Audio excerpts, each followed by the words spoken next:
n'agazina edda bamufuuwa nkanja. Lubaale w'ekika yantabula omutwe omanyirawo nti yasamira balukandudde. Bannange Segulira emmandu etuule nga byakulagulako byatuukirira. Omuko w'ensonyi nabagamba oluwombo olumuyikako ng'atunula.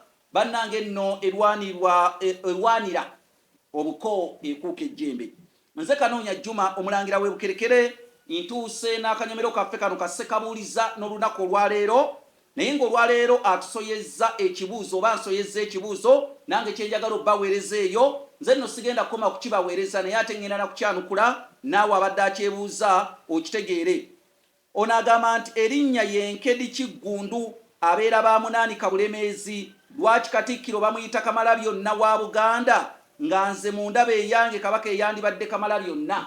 Ono bamuyita Enkedi Kiggundu abeera bamunaanika Bulemeezi. Ekibuuzo agamba nti lwaki Katikkiro bamuyita Kamalabyonna wa Buganda nga ye mu ndaba eye Kabaka eyandibadde Kamalabyonna?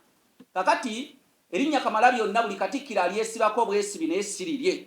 Erinnya Kamalabyonna lyakoma ku Katikkiro Kayiira. Lyakoma ku Katikkiro Kayiira, Katikkiro wa Kabaka Ssuuna owookubiri bwe yalwana olutalo lw'e Busoga eyo.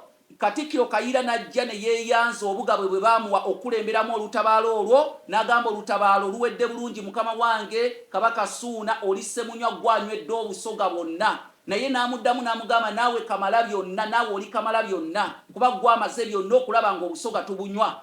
N'olw'ensonga eyo erinnya Kamalabyonna lyandibadde lituumwa nnyo naddala abeddira embogo abava mu ssiga lya Ssekayiba Essenge mu Busiro, kuba ne Katikkiro oyo Kayiira yali ava Ssenge mu Busiro. Kakati n'olw'ensonga eyo okuddira buli Katikkiro muyita Kamalabyonna si linnya lye, kubanga Kabaka Ssuuna yandibadde Kayiira yandigambye nkuwadde naawe gwe Kamalabyonna, ne Katikkiro alijja aliyitibwanga Kamalabyonna.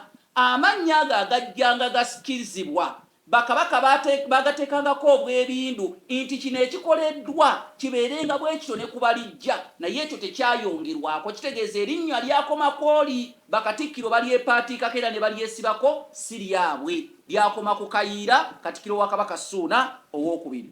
Tujja kuddamu nate amakulu biru gabakubira enkyakaala.